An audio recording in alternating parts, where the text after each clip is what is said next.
global mega trends. First of all, it is the mega trend towards decarbonization. So you will find that different industries would like to decarbonize, and it is a push towards decarbonization, not only in the logistics industry, but across industries. And then secondly, it's the mega trend towards assets as a service. This is where there's more of a push for a shared asset economy where I own the asset and you lease the asset.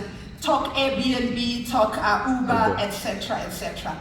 And then there's a mega trend towards electric mobility. When you came in, you would have seen the Mellow van at the back, because the truth is, and there are other players like Avesa and ourselves and many others, but the point is there is a trend towards electric mobility.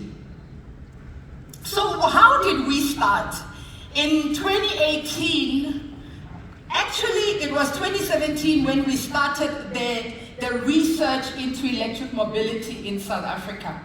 At that time, we went to every single manufacturer of vehicles in South Africa and said to them, could you provide us a commercial electric panel van that you might be running in any one of your markets? And they all said no.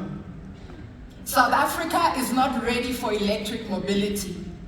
And so because we had gotten a no, and you know as entrepreneurs, when you get a no, it's as if that's when they fuel you a lot more to go and do something.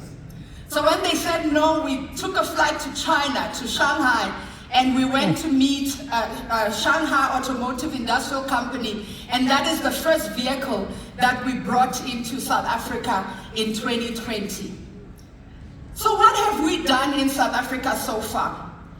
2018 and 2019, we did research into this idea, and during COVID 2020, in March 2020, that's when I left corporate to go and run this business on a full-time basis.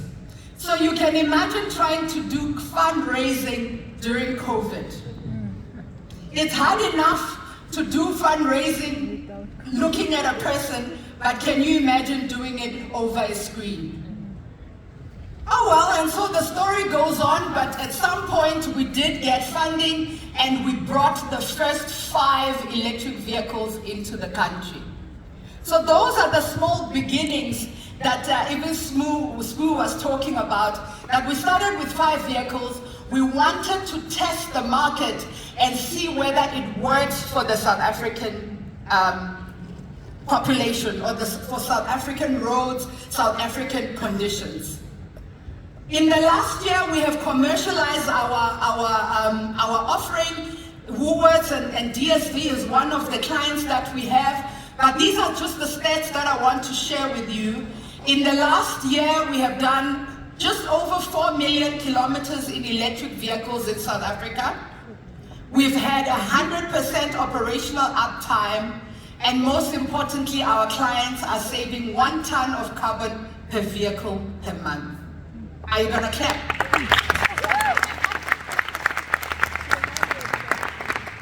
And then in September 2023, we opened our very first South African, the first EV-only dealership in Menlyn in Pretoria.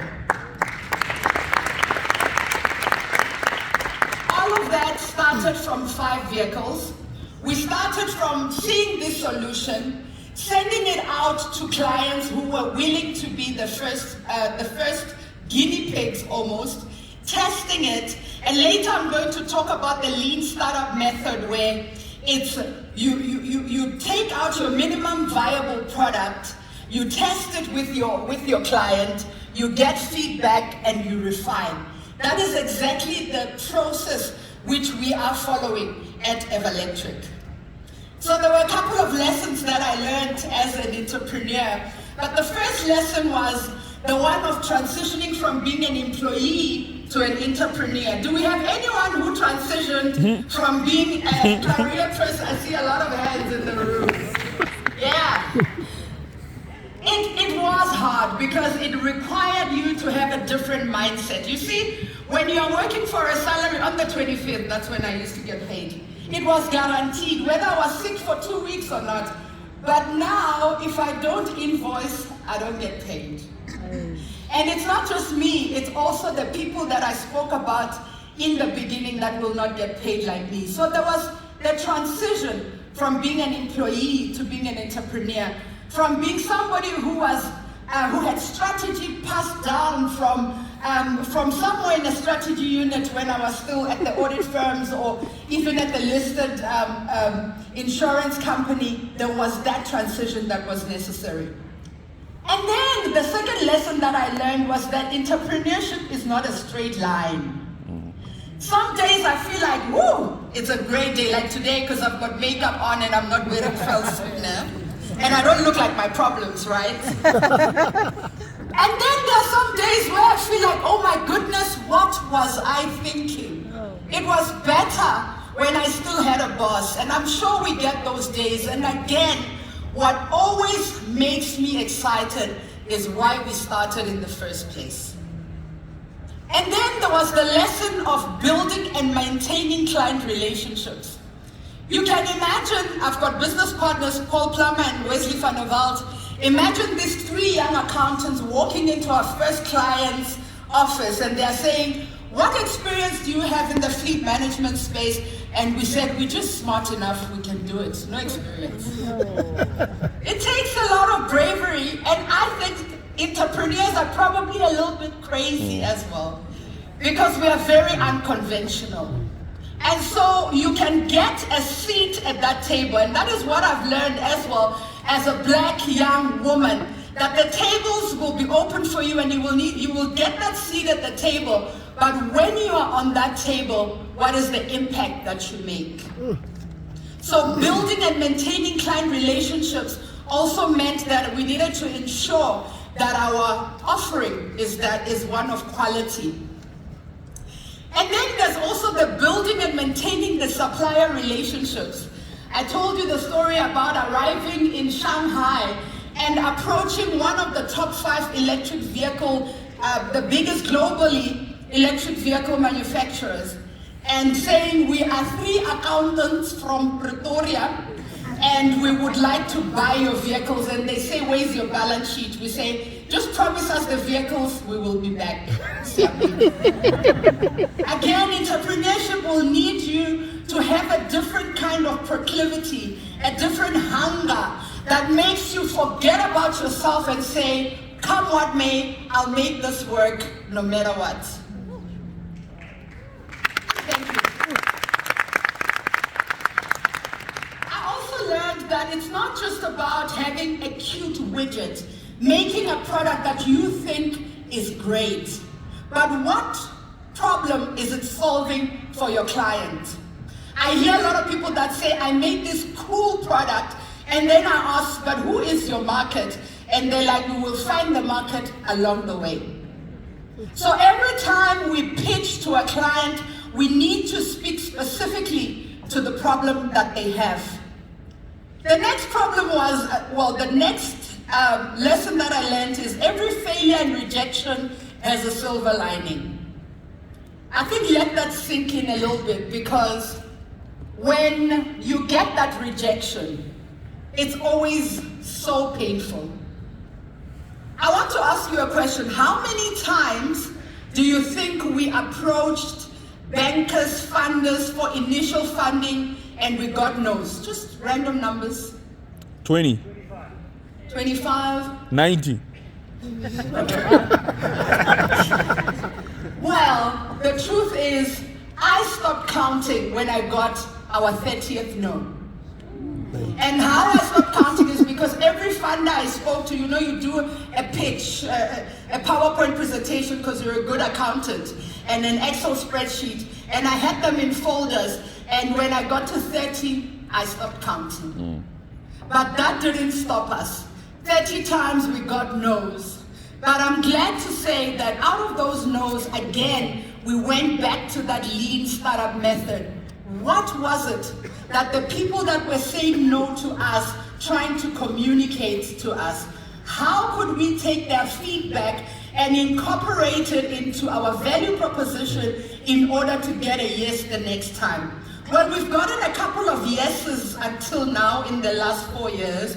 We have moved from having 0 vehicles to having 5 vehicles, And at the end of this year, our fleet will be sitting at close to 200 vehicles. And even having said that, I do understand that we haven't even scratched the surface. And I come here with humility, just saying that it is with the partnerships that we get to make in programs such as these, on days such as this, that we can grow each other's businesses. And also I'm on Takealot stage, right? So maybe, client number 7. CEO, are you looking at me? They're clapping their hands. Another lesson number 7 is share and support each other. Again, I think as entrepreneurs, we need to create a support group, like AA. Hi, my name is Ndia, and I'm an entrepreneur. Welcome, Ndia. Because honestly, this journey can feel very, very, very lonely. And then finally, and this is not the exhaustive list of all the lessons that I've learned, but I think I need to stop here. I have learned that it is important that you choose your business partners wisely. They say that businesses fail because of working capital, but the second biggest reason is because partners fall out. My business partners, the two that you see on the pictures, I think I spend more time with them than with my stakeholder of the hut, aka husband. Because I am there day in, day out. Sometimes it's going great. Sometimes we didn't get the deal. Sometimes I'm frustrated, sometimes they are. You need to ensure that your partners are people that share the same values as you. If you don't share the same values, it will be that partnership where the revenue comes in. Before you even do the work, the Range Rover is parked outside. I've got nothing against Hallelujah. But the point is, have the same values about how you would like to run that business. And I've been very, very lucky in that regard. We've known each other for the last more than 15 years with my business partners. And because we share the same values, we've been able to grow together. But I thought, let's also talk about other startups in South Africa. When I was thinking about what to share with yourselves, I thought, do I show you the revenues of big businesses that we all know in South Africa? And I thought that would be a good thing. But I also thought, let me show you examples of other startups that you know about that could inspire all of us, that even though, we start with our 5 vehicles and we get to however number, there are others who have done it before us. The first startup that I looked at was Batu. Who doesn't know about Batu in the room? Everybody knows. Most people know. This is a sneaker brand in South Africa. It was started by Theo Baloy, who's also an accountant. And he talks about the fact that when he started this brand, he wanted to incorporate innovative designs. And he shows a story of resilience in building this brand. Right now, their store footprint is about more than 30. They're selling more than 15,000 pairs of shoes per month, and their revenue growth is in the double digits. So these are some of the businesses that really inspire me to say it is possible to make it. There's also a business called Oryx Desert Salt. I'm sure if you look in your cupboards at home, your grocery cabinets, you might find black pepper or salt that comes from Oryx, a proudly South African business that was started by Samantha Steering in 2011. And I read somewhere that at some point she sold a house in order to buy 27 tons of salt. That is believing in your product. It made me remember how when it was difficult to raise funding, I sold a kidney, bonded my house, everything, my whole skin is in my business. But these are some of the other startups, or maybe even slightly above the startup. They've been around for quite some time, but these are South African brands that many of them started at tough times. They are growing from they're growing exponentially, and we can truly, truly be proud of them. Now you might ask yourself, what is it that made us as Everlectric not give up when the going was tough? I personally understood that as a startup, we are in our season of sowing. In your season of sowing, it is not clean. I grew up in a village in Ndia, and I know that when it was time for seed time, it was always dirty. There were no manicures in sight. At a time of planting your seeds, it will always be dirty, but harvest time will come. And when the harvest time comes, you do not want to only have grown in your business, but you also want to have grown in your character. Because when it is time for a harvest, it is that character that will ensure that you preserve that harvest.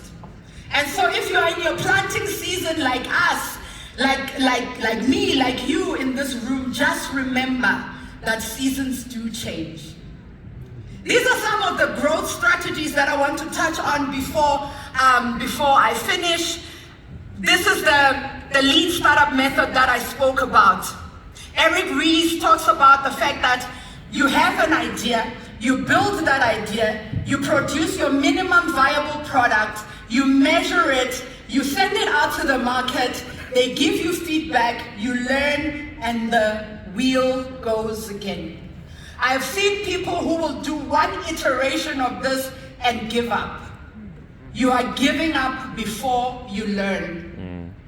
I think the last thing that I want to talk about that I really love is from a book called Good to Great, where they talk about the flywheel effect. The flywheel effect, they say that good to great businesses do not happen at one single swoop. It's almost like you are turning a giant flywheel, turn after turn, using all your strength to turn this wheel, and at some point it will take, and it will start to move on its own. So in closure, let me ask you a question, ladies and gentlemen. When you think about the future of South Africa, when you cast your mind's eye to yourself in 15, 20, 30, 50 years' time and this country, what do you see? Do you see yourself as having been part of the story of economic freedom in this country? Do you see yourself as somebody who was a pioneer and you made a difference not only to yourself, but to the community that you serve, the people that you work with, and many other families? That is the South Africa that I envisage when I look at my life and South Africa in 50 years' time. One day when I sit on my rocking chair somewhere in Ndia, I want to say to my great-grandchildren, I was part of the story. And I hope that when the going gets tough, you remember that this is bigger than you, and you should be part of that South Africa that is alive with possibilities. Thank you very much.